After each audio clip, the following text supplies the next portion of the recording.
Bonjour à vous toutes et tous, bienvenue pour ce 18e webinaire de l'ANFE. Donc, webinaire un petit peu spécial celui-ci, hein, puisqu'il s'agit de vous parler, vous présenter le prochain événement organisé par l'ANFE, qui sont les 13e journées nationales de l'ergothérapie qui se dérouleront les 3 et 4 juin prochains à l'université de Caen. En tout cas, on le souhaite bien évidemment. Donc, c'est un événement qui devait initialement avoir lieu l'année dernière, il y a 6 mois à peine, puisque c'était prévu pour le mois de novembre 2020. Bien entendu, les conditions sanitaires ont fait que c'était compliqué de pouvoir maintenir cet événement. Voilà, donc on a pu le reproposer donc, sur ces nouvelles dates au mois de novembre. On est sur un webinaire un peu spécial puisque habituellement on traite sur des sujets des sujets de fond, des sujets d'actualité, et on s'est dit que pour pouvoir présenter aussi cette journée, donc les événements, un des grands événements de la NFE, eh bien, ça pouvait être intéressant aussi de pouvoir nous adresser directement à vous, donc adhérents et non adhérents de la NFE d'ailleurs, hein, puisque ce webinaire est ouvert à tous, et bien pour vous présenter le contenu, les objectifs de cette journée et le déroulé et les éléments d'organisation. Donc pour ça, euh, du coup, le comité de pilotage de ces journées, qui est constitué donc de membres du collège recherche de la NFE, avec Marielle André, Margot Salomon, Chantal Chavois et puis Lucas Rouault, qui est pas là aujourd'hui. Voilà, donc du coup, nous font l'amitié toutes les trois de venir vous présenter, puis échanger avec vous, répondre également à vos questions autour de ces journées. Donc, avant de laisser la parole à Marielle, Margot, Chantal, qui vont pouvoir d'ailleurs se présenter. Juste quelques mots sur l'interface. L'interface, certaines d'entre vous la connaissent déjà. Juste deux icônes qui vont pouvoir vous allez pouvoir interagir avec nous. Le premier, c'est l'onglet Q et R, questions et réponses, où vous allez pouvoir, à l'intérieur de cet onglet, vous allez pouvoir poser vos questions, et nous allons répondre uniquement aux questions qui seront posées dans cet espace-là. Vous verrez, lorsqu'il y a une question, il y a un système de vote, un système avec un pouce. Vous avez la possibilité de cliquer dessus si vous êtes plusieurs à vous poser la même question. Plutôt que de reposer une autre fois la même question, eh bien, vous pouvez cliquer, comme ça remonte. C'est comme un système de like, ça remonte dans le fil des questions. Et l'autre onglet, c'est l'onglet discussion. Et bien là, vous avez la possibilité de pouvoir partager, échanger, vous adresser à tout le monde. Je vois Marie-Chantal, par exemple, qui dit bonsoir à tous. Alors, uniquement aux panélistes, par contre, vous avez la possibilité d'envoyer un message, quand c'est envoyé soit à tous les panélistes ou conférenciers, ça dépend de la version de Zoom que vous avez. Dans ce cas-là, ça n'envoie que à nous quatre. Et si vous souhaitez vous adresser à tous, et donc également aux participants, vous pouvez cliquer sur tous les panélistes et participants. Et dans ce cas-là, tout le monde pourra bénéficier de vos remarques. Vous êtes 66 personnes inscrites ce soir, donc, ce qui montre un intérêt particulier pour ces journées. On y reviendra, bien entendu. On espère qu'elles pourront se tenir en présentiel, hein. On a tous besoin de se voir, de pouvoir échanger pour de vrai dans cette période. C'est vrai tout le temps, mais un peu plus particulièrement en ce moment. Et donc voilà, donc, il y a un intérêt. Alors, certains d'entre vous sont là peut-être plus par curiosité, d'autres parce qu'ils comptent s'inscrire ou ils hésitent. Certains d'entre vous, j'en repère quelques-uns dans la liste, sont également intervenants et ont envie d'en savoir encore plus. Donc voilà, ce sont les objectifs de cette soirée. Alors, tout de suite, avant de laisser la parole, une question que je pose à tous, puisque là aussi, ceux qui ont l'habitude des webinaires de la NFE ont l'habitude de ces questions. Donc, contrairement à du présentiel, eh ben, c'est un peu difficile de pouvoir échanger avec vous. Là, on a finalement cette proximité. Un peu paradoxal, mais le numérique permet aussi cette proximité et de pouvoir vous interroger directement et donc de prendre une photographie de qui est présent dans la salle, qui est connecté ce soir. Donc voilà, vous avez la possibilité de répondre pour savoir si vous êtes ergothérapeute clinicien, cadre, formateur ou chercheur, si vous êtes étudiant en ergothérapie, peut-être en poursuite d'études, et si vous êtes voilà, salarié, en libéral, en exercice mixte ou autre, tel que retraité ou bien étudiant également, puisque vous pouvez rentrer dans cette case-là. Encore juste 2 secondes, le temps que tout le monde vote. Il n'y a que moi qui vois le décompte des votes, donc voilà, nous sommes rendus à 93%. Voilà, donc je partage les résultats. Donc vous êtes majoritairement à 60% ergothérapeute clinicien, pratiquement un quart d'entre vous, 23%, vous êtes cadre, formateur ou bien chercheur, 3 étudiants, 10%, 20% également en poursuite d'études. Bien évidemment, il y a possibilité de remplir plusieurs cases. Et autres 7%. Et vous êtes très majoritairement en salarié à 70%, 7% en libéral, 7% en exercice mixte et 20% autres. Voilà, Marielle, Margot, Chantal, vous connaissez un peu plus les personnes qui vous écoutent ce soir, donc je vous laisse la parole. Merci Nicolas pour la présentation. On va peut-être commencer par se présenter un peu plus. Donc on est membre du collège recherche de l'ANFE, comme l'a dit Nicolas. Il manque une personne qui organise ce congrès avec nous, qui est Lucas Rouault, mais qui travaille vraiment activement avec nous pour son organisation. Donc moi, je m'appelle Marielle André, je travaille à l'IFE de Tours et je suis membre du collège de recherche, comme mes collègues. Je suis aussi membre du comité de rédaction de la revue Ergothérapie, du CNPE, enfin tout un tas de trucs. J'aime bien la NFE, je passe pas mal de temps avec eux. Voilà. Et puis donc, j'organise ce congrès parce que je pense que la recherche, c'est un des points clés pour le développement de la profession et on aimerait pouvoir vous permettre d'avoir accès à tout un tas de connaissances qu'on a retrouvées et qu'on aimerait vous diffuser. Ok, ensuite, je vais me présenter. Donc, je suis Margot Salomon. Moi, je suis ergothérapeute praticienne. Donc, je travaille au CMPR de Bobigny, essentiellement en neurologie. Et donc, je suis aussi membre du collège de recherche et je suis aussi membre du comité scientifique de la Fondation Paul Bento. Vous en avez peut-être entendu parler.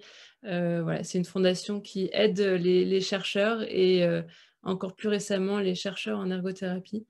Donc voilà, vous pourrez postuler. Il y aura sûrement des appels à communication dans les années à venir. Donc, je vous encourage à postuler. Ah, Chantal, il faut que tu mettes ton micro. Oui, bonjour. Donc, moi, je suis Chantal Chavois.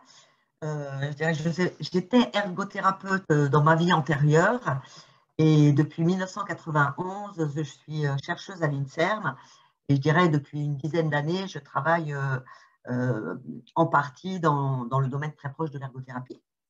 Donc, évidemment, je fais partie donc, du collège recherche. Parmi mes autres fonctions qui sont proches de l'ergothérapie, je suis membre de la nouvelle section 91 du CNU sur les sciences de la rééducation et de la réadaptation. Donc, on aura l'occasion d'en parler dans le cadre des GNE. Donc, voilà, c'est à peu près tout ce que je voulais dire. Mais je pense que Marielle et Margot pourraient peut-être dire aussi, elles ont toutes les deux un master. Alors, je leur redonne la parole parce que je pense que c'est important aussi qu'elles vous disent 2 mots à ce sujet. Vas-y, Margot. Vas-y, Marielle. On a toutes les deux fait le master européen en ergothérapie. Ça parle peut-être à certains d'entre vous. Donc, c'est un master qui est un peu unique en son genre parce que c'est une collaboration entre 5 universités européennes qui ont tout un département en sciences de l'occupation. Et donc, ce master, il est orienté sur la recherche en ergothérapie principalement et en sciences de l'occupation. Donc, on a toutes les deux suivi ce cursus. Et c'est ce qui nous a donné un peu le goût de la recherche à l'une et à l'autre, je pense. Je dirais pas mieux. Et c'est vrai qu'à mon époque, cela n'existait pas. Donc, moi, j'ai tout bêtement une thèse en neurosciences parce qu'il n'y avait pas beaucoup de cas à l'époque. Ok. On va du coup commencer notre présentation. Je vais finir. Juste avant, je voulais vous poser une petite question. Est-ce que certains d'entre vous sont déjà inscrits au JNE? Est-ce que certains d'entre vous hésitent à le faire? Est-ce que certains d'entre vous voilà, assistent à cette présentation mais ne comptent pas s'y rendre? On aimerait savoir comment vous vous positionnez par rapport à cette question. Merci Nicolas pour l'organisation.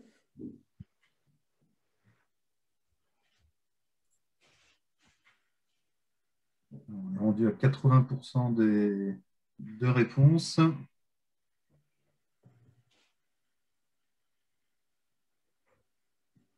Ok, donc on serait considéré que tout le monde a répondu. Voilà, donc je te laisse commenter. Donc, enfin, non, tu vois peut-être pas les chiffres. Si, c'est bon. Ok, donc 30% d'entre vous, vous êtes déjà inscrits. Super, on est ravis. 35% vous envisagez de le faire. Donc la majorité d'entre vous, 29% vous posez des questions. Donc n'hésitez pas à les poser à l'issue de la présentation. Ce webinaire, il est surtout fait pour répondre à vos questions. Et puis ceux qui ne souhaitent pas s'y rendre, peut-être qu'on arrivera à vous convaincre d'ici la fin du webinaire. Qui sait? Ok, merci en tout cas.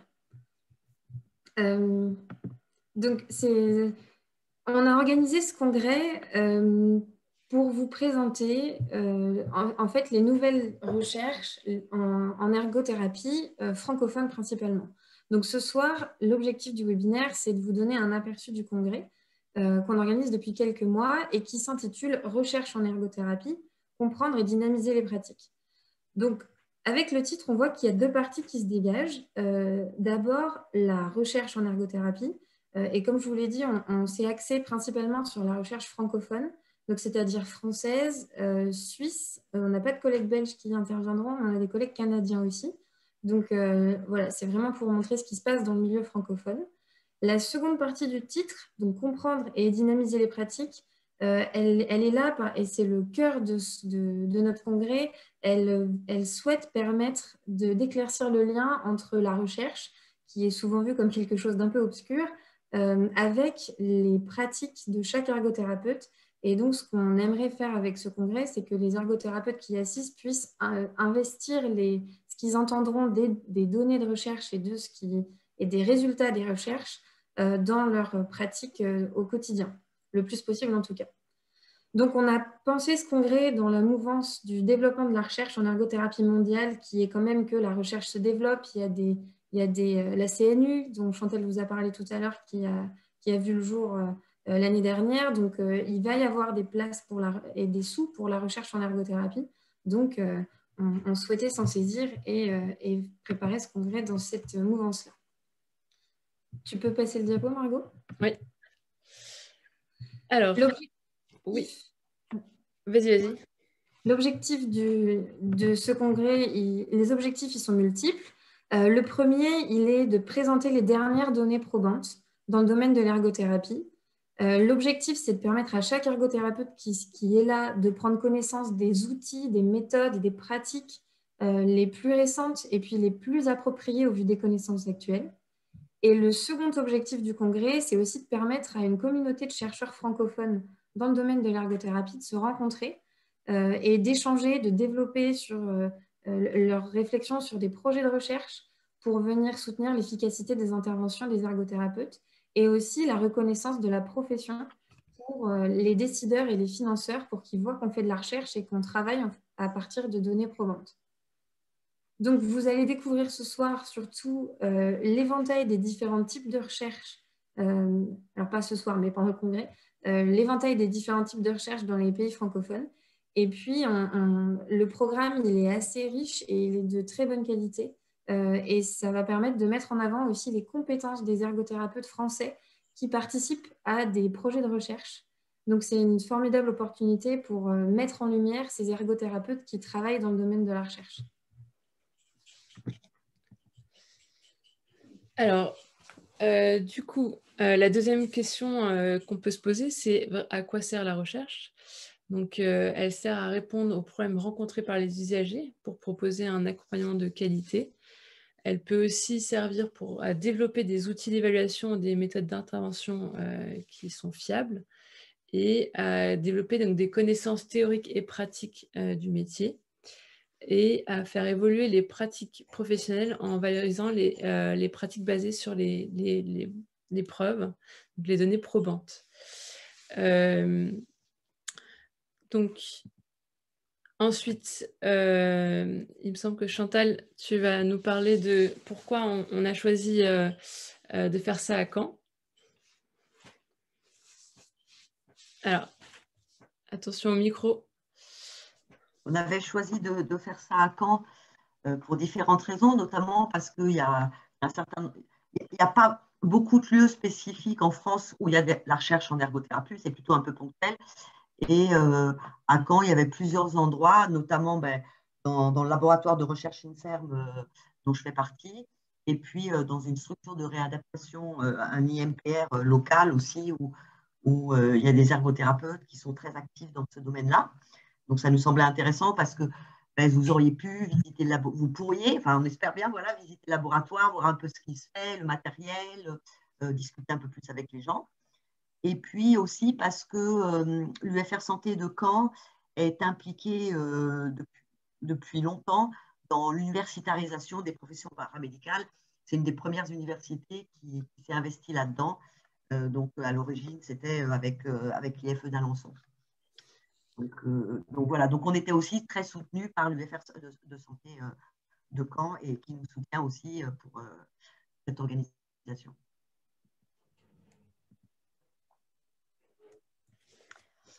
Alors, les JNE, en fait, il faut le voir vraiment comme un lieu d'échange. Et donc, pour valoriser, en fait, pour favoriser ces échanges, il y a plusieurs types de sessions qui vont vous être proposées. Il va y avoir des communications, des tables rondes et des ateliers. Donc, en ce qui concerne les communications, il y aura tout d'abord des communications orales classiques. C'est toi, Margot, oui. qui est... Oui, pardon. Ah, non, un par un. Oui. Des communications orales classiques ou des recherches qui seront finalisées, qui sont menées ou qui impliquent menées par des ergothérapeutes, qui impliquent des ergothérapeutes. Donc, il y aura d'une part ceci. Il s'agira de présentations courtes, de 15 minutes environ, et chacune permettant ensuite un échange de 5 minutes entre tous les participants après chaque présentation. Il y a 5 thématiques qui seront représentées: ergothérapie et nouvelles technologies, prévention et ergothérapie, identité professionnelle des ergothérapeutes, méthode de recherche appliquée en ergothérapie, et en 5e partie, ergothérapie et activités de la vie quotidienne. Il y aura donc également des posters que l'on souhaite interactifs. En fait, comme vous le savez, un poster, c'est un support visuel. Et donc, ça permet de présenter une recherche et les résultats de cette recherche sur un support très visuel. Donc, on a décidé d'avoir des temps particuliers qui seront dédiés à ces posters avec la présence de l'auteur principal pour pouvoir vraiment permettre de réels échanges et ce qui permet beaucoup plus d'échanges généralement que dans les autres sessions parce que là, on a des relations individuelles et on a souvent moins peur de prendre la parole et d'interroger quelqu'un en direct. Enfin, on a décidé de prévoir des sessions sur la présentation de projets de recherche pour un peu donner un aperçu rapide de différents types de recherches qui sont actuellement prévus dans le domaine de l'ergothérapie. Donc, il y a certains projets qui auront probablement débuté depuis le temps où ils nous ont soumis en fait ces projets de recherche, et puis d'autres qui n'auront pas encore débuté. Mais généralement, il s'agit de projets de recherche qui ont été acceptés, qui ont obtenu un financement.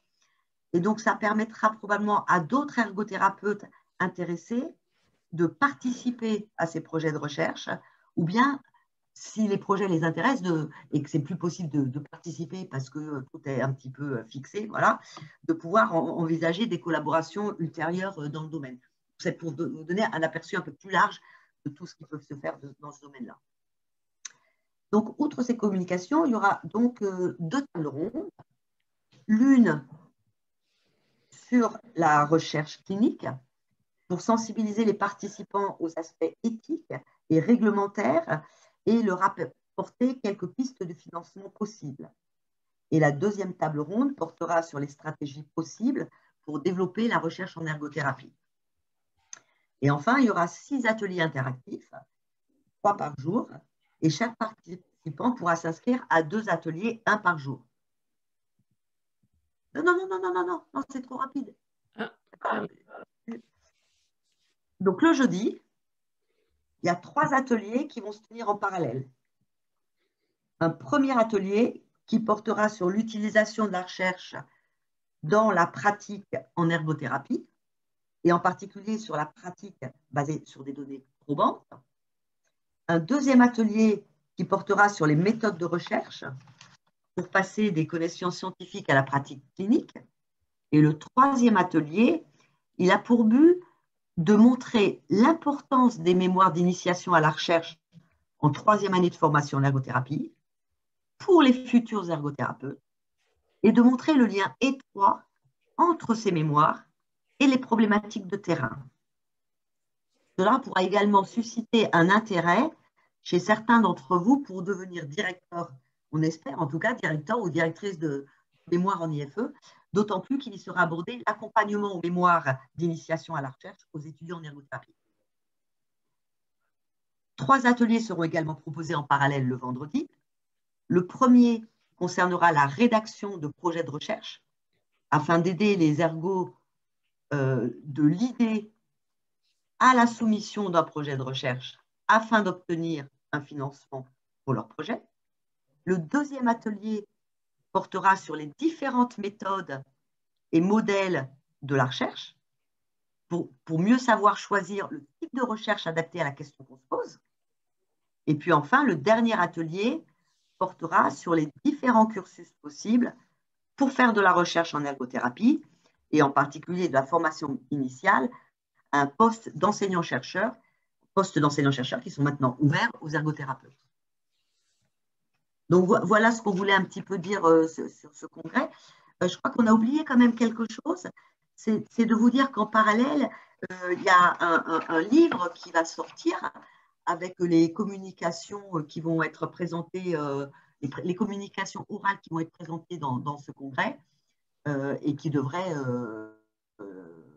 bientôt sortir. Nicolas pourra peut-être vous en dire plus à ce sujet. Merci Chantal. Donc merci pour votre attention. Est-ce que vous avez maintenant des questions à nous poser? Ok, donc du coup, on va pouvoir prendre les questions. Donc, n'hésitez pas à poser vos questions sur l'onglet Q&R pour qu'on puisse y répondre. Alors, il y a déjà une première question, c'est est-ce qu'il y a possibilité de suivre le congrès en ligne? Alors ça, je peux peut-être répondre à cette question. Alors déjà, je pense qu'il faut le rappeler. Quoi qu'il arrive, ces journées auront lieu les 3 et 4 juin 2021. Donc ça, c'est une certitude. Reste encore une incertitude par contre, sur le format.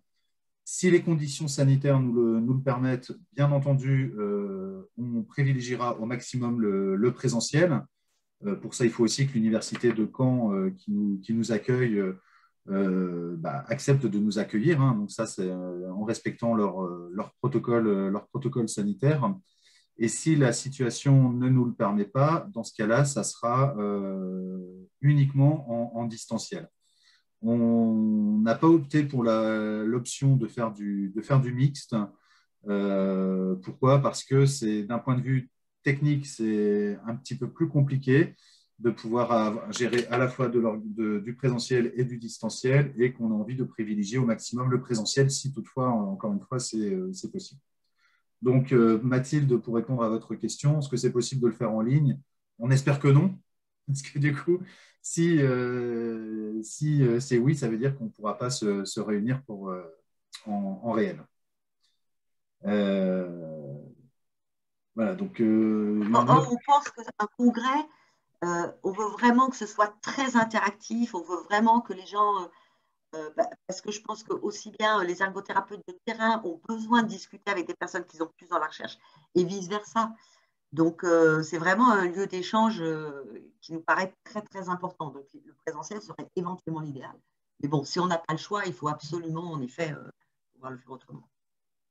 voilà. Et ça, du coup, on sera en mesure de vous communiquer les modalités, on espère le plus tôt possible. Maintenant, vous savez comme nous que voilà, on a les informations aussi au fur et à mesure, hein, et qu'on est dépendant, bien entendu, des annonces gouvernementales. Mais voilà, on espère que 3 semaines avant, dans l'idéal, un mois avant, pour que chacun puisse s'organiser, on puisse figer les choses. Alors, il y a Aurélie qui pose une question pour savoir quelle est la deadline pour pouvoir soumettre une présentation. Je peux répondre. C'est passé, c'est trop tard. Le programme est déjà bouclé. Vous pouvez d'ailleurs le retrouver directement sur le site de la NFE. L'appel à communication, il a été fait il y a un peu plus d'1 an maintenant. Et il a été clôturé il y a aussi un peu plus d'1 an. Donc, au prochain congrès, on pourra. Ouais, parce qu'en fait, c'est des choses qui s'organisent vraiment beaucoup en amont, d'autant plus que les intervenants écrivent un article et donc ils ont eu besoin de temps pour écrire l'article qui sera dans le bouquin. Donc, pour faire une présentation, c'est trop tard. Et par contre, je vois deadline inscription. Est-ce que c'est l'inscription pour participer au congrès en tant que euh, je mange le mot, mais pour y assister, quoi? C'est ça la...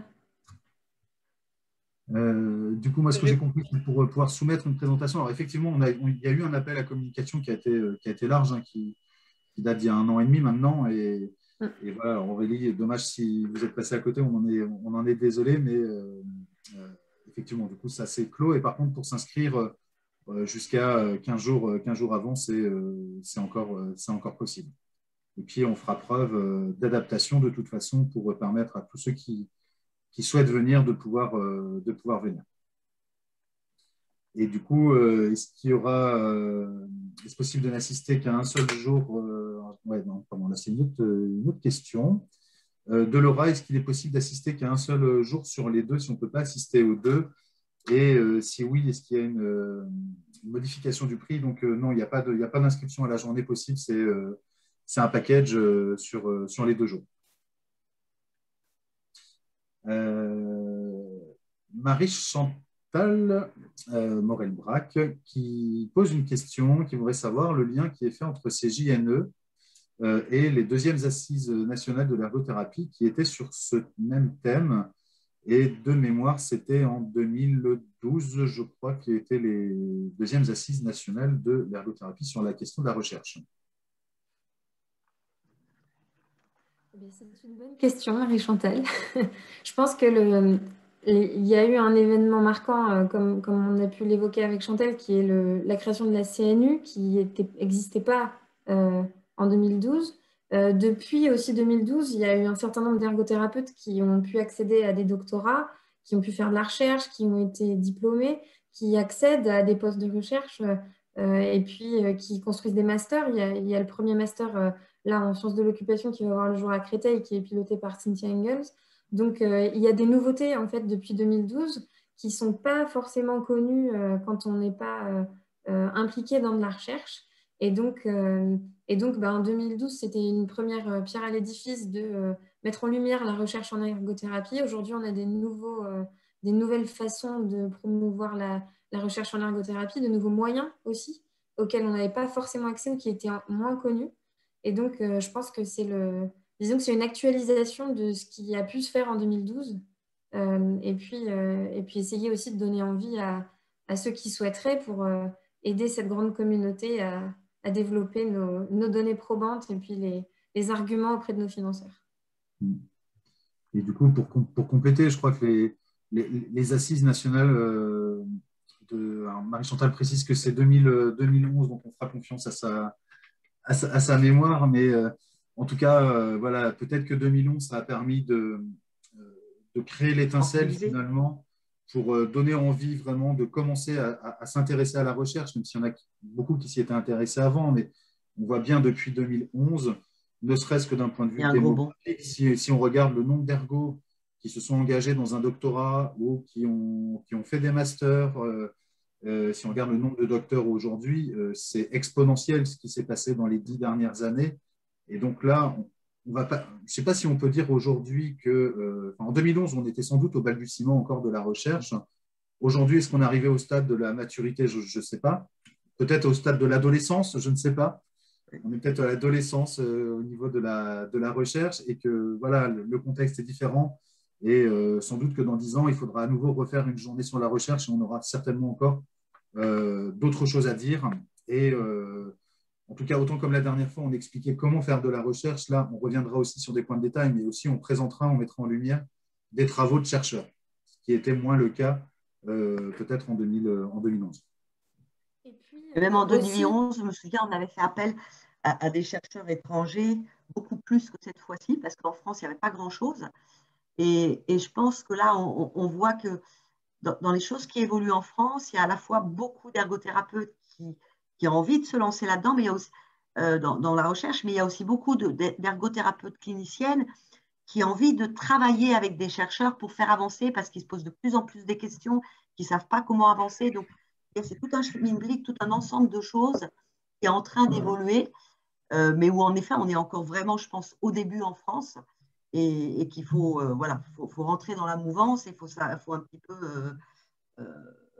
voilà, donner des clés si on y arrive pour les différentes choses. et comme je vous le disais au début, un des deuxièmes, enfin, le premier objectif de ce congrès, en fait, c'est aussi de permettre aux ergothérapeutes qui ne souhaitent pas s'engager dans la recherche, mais plutôt de savoir ce qui existe en termes de nouvelles méthodes, de nouveaux outils, de nouvelles évaluations possibles qui sont validées, qui sont fiables d'utilisation aussi dans la pratique. Et c'est ce qui permet d'avoir une pratique qui est la meilleure possible pour les personnes qu'on accompagne et de justifier qu'on travaille selon tout un tas de choses et que c'est pas sorti de notre tête un beau matin en se réveillant. Enfin, ça a du poids, ça a de l'importance et on peut le justifier. Et on souhaite vraiment, à travers ce congrès, permettre l'accès à cette argumentation aussi. Et ce qui n'est pas forcément le cas d'autres professions qu'on ne citera pas ce soir, mais qui sont peut-être moins, qu'on pratique peut-être moins basées sur l'épreuve. Aujourd'hui, on a un fondement scientifique en ergothérapie plutôt sur lequel on s'appuie au niveau de l'international, mais sur lequel on est aussi en capacité aujourd'hui de s'appuyer de plus en plus, en tout cas en France. Et je crois que c'est aussi ce qu'il faut mettre en avant, c'est-à-dire qu'une pratique sans recherche, c'est pas possible aujourd'hui et c'est pas comme ça non plus qu'on conçoit l'ergothérapie. Tout comme une recherche sans pratique, c'est pas possible non plus. Donc c'est vraiment ce cumul des deux qui est important et c'est aussi une des vocations de ces 13e journées. Alors, il y a une question également pour savoir si ces journées sont ouvertes aux étudiants. Donc, bien entendu, c'est ouvert aux étudiants. Je vous ai mis dans le chat le lien pour pouvoir télécharger le programme. En dernière page, vous voyez le bulletin d'inscription et il y a bien une case étudiant avec un tarif tout à fait préférentiel pour les étudiants.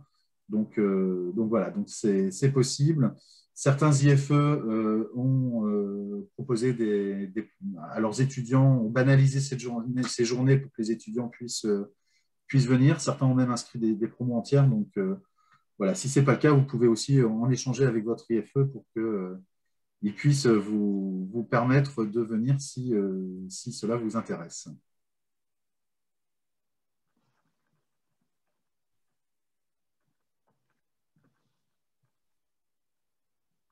Voilà, donc je ne sais pas s'il y a encore, quelques questions. En tout cas, n'hésitez pas, on a encore du temps hein, si vous le souhaitez. Marielle, Margot, Chantal sont là aussi sont tout à fait disponibles pour pouvoir répondre à vos questions. En tout cas, on espère que malgré le contexte, il puisse y avoir un maximum de personnes, parce que c'est aussi ce type d'événements qui viennent fédérer la communauté la communauté d'ergothérapeutes.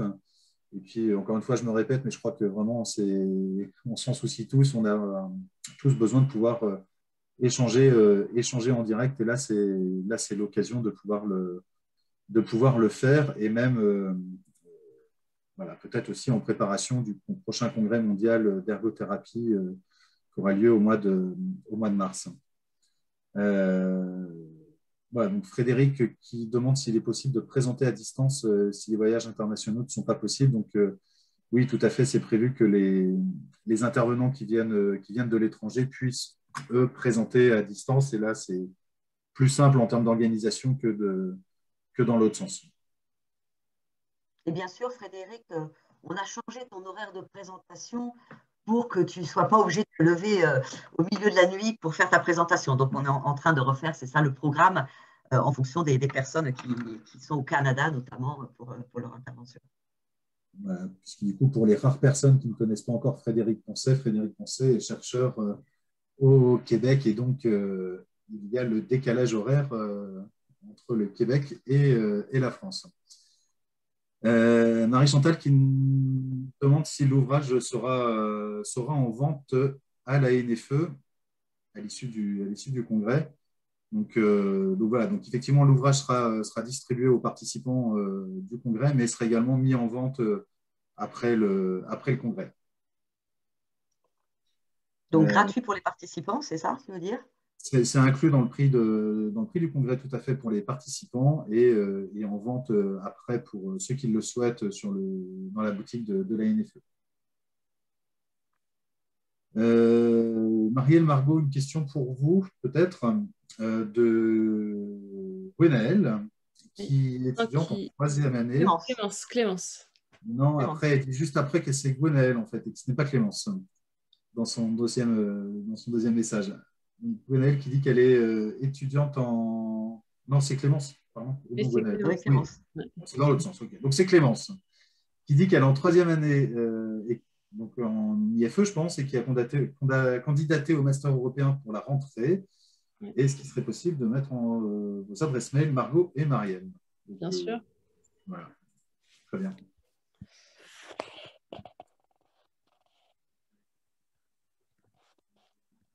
Moi, je voudrais insister sur le fait qu'on a vraiment voulu ce congrès très interactif. Et donc, en gros, les présentations, les communications orales, c'est surtout le matin. Et l'après-midi, on a voulu donc ces ateliers qui prennent pratiquement tous les après-midi pour qu'il y ait vraiment des échanges et que ce soit varié au niveau thématique pour qu'on s'apporte les uns les autres, quoi, que, bon, ceux qui connaissent un peu plus aussi, mais je veux dire, c'est vraiment un lieu d'échange. Ce n'est pas un congrès où on va assister pendant 2 jours à des communications orales où on est passif. Voilà. C'est à la fois pour poser des questions, pour parler de son expérience, pour vraiment un échange.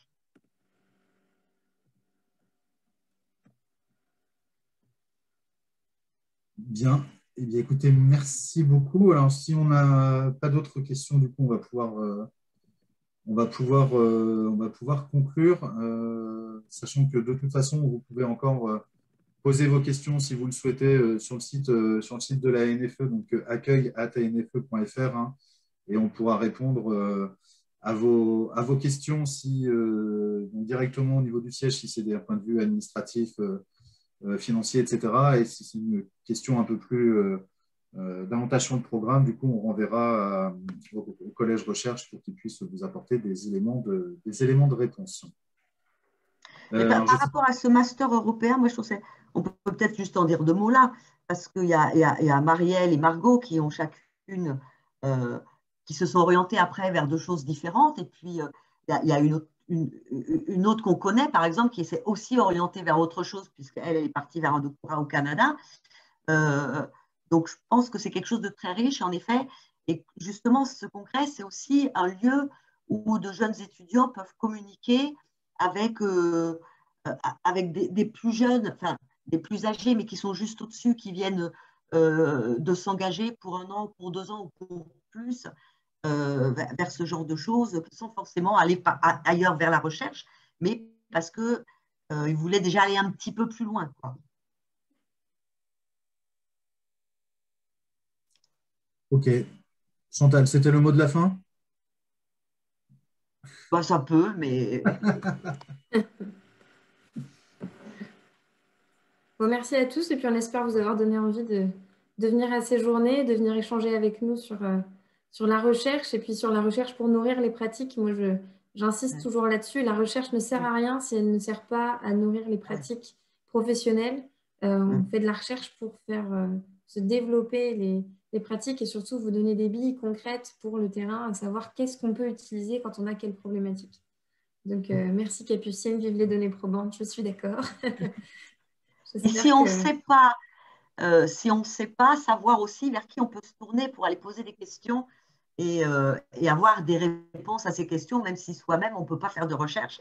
Il y en a peut-être d'autres qui soit ont des réponses parce que ça existe dans la littérature, soit peuvent développer une recherche pour répondre à vos questions. Enfin, il y a plein de possibilités. Vous avez compris, ces questions nous passionnent. Donc, venez en discuter avec nous les 3 et 4 juin prochains. On sera ravis d'en discuter avec vous. Ok, merci beaucoup pour ces quelques mots de conclusion et puis surtout pour votre présentation. Donc, si on veut aussi poursuivre en termes de perspective, il y a bien évidemment le congrès WFOT au mois de mars, hein, l'année prochaine, qui sera également l'occasion de parler de la recherche, mais à une autre dimension et sans doute, enfin, et très différemment de ce qui vous est proposé là au mois de juin. Juste, s'il y en a qui ne savent pas quoi faire là dans les heures à venir, hein, il y a jusqu'à demain pour pouvoir soumettre un résumé pour le congrès mondial WFOT, puisque ça se termine le 14 avril. Alors, aux dernières nouvelles, il y avait, dimanche, il y avait 1070 soumissions qui ont été faites. Donc, voilà, donc il y en a encore qui vont arriver. Donc, le programme qui devrait paraître cet été normalement. Et donc, d'ici là, d'ici le mois de juin, d'ici le congrès 2022, on a encore plein d'autres occasions de se voir pour parler d'autres choses. Je vous remets ici le programme de nos prochains webinaires. Donc, dans un petit peu plus d'un mois, autour de Participatique, qui est un projet européen, donc avec des partenaires européens, roumains, belges, suisses, français, et il y a également les Québécois qui y participent. Alors, c'est en dehors de l'Europe, vous me direz. Mais autour d'un projet participatif, d'une formation à destination des personnes en situation de handicap pour qu'ils puissent défendre leurs droits. Et là, il y a une réelle plus-value en ergothérapie. Il y a d'ailleurs des ergothérapeutes qui ont travaillé sur ce projet. Donc, c'est pouvoir partager avec vous le fruit de ce travail. Au mois de juin, sur l'impression 3D en ergothérapie. En septembre, sur les outils du MOH. On a déjà fait une première série l'année dernière sur des outils du MOH. Là, on poursuit avec trois nouveaux outils. La CIS, l'OSA et la COSA, qui est la version enfant de l'OSA. En octobre, sur la communication alternative et les outils technologiques. Et en novembre, sur les apps, qui est un outil d'évaluation des aptitudes professionnelles. Et il y aura, on annoncera très prochainement, parce que vous savez qu'en ce moment, il y a les discussions autour de la prescription des aides techniques. Et donc, on vous proposera là dans les jours, dans les semaines à venir, dès que la loi sera votée, un webinaire également pour faire le point sur où est-ce qu'on en est aujourd'hui sur ce projet de la prescription des aides techniques et quelles sont les futures étapes pour que ce soit totalement opérationnel. Voilà, écoutez, merci à vous de votre présence. Et puis, donc, on se donne toutes et tous, sans faute, rendez-vous les 3 ou 4 juin pour… qu'est-ce qu'on peut boire, Chantal? On va partager une tarte aux pommes, on peut boire un verre de calva à Caen? On peut boire du calva, on peut boire du cidre, on peut boire du pommeau, on peut boire plein de choses. Hein. Et on peut manger de très, très, très bonnes choses aussi. Plein de bonnes choses. Il y a les tripes également. Je ne suis pas normande, donc ce n'est pas… voilà. D'accord. J'apprécie. Les tripes à la mode de Caen. Je suis moins tripe, mais on peut. Mais je peux faire la tarte tatin, par exemple. Voilà. Très bien. Bon, en tout cas, d'un point de vue culinaire, on passera un bon… Le programme est plutôt intéressant également. Donc, Donc voilà, donc on se retrouve tous et comme dit Lucie, on vous attend tous en Normandie. Merci à vous, bonne fin de Merci, Lucie. soirée et à très bientôt. Au revoir.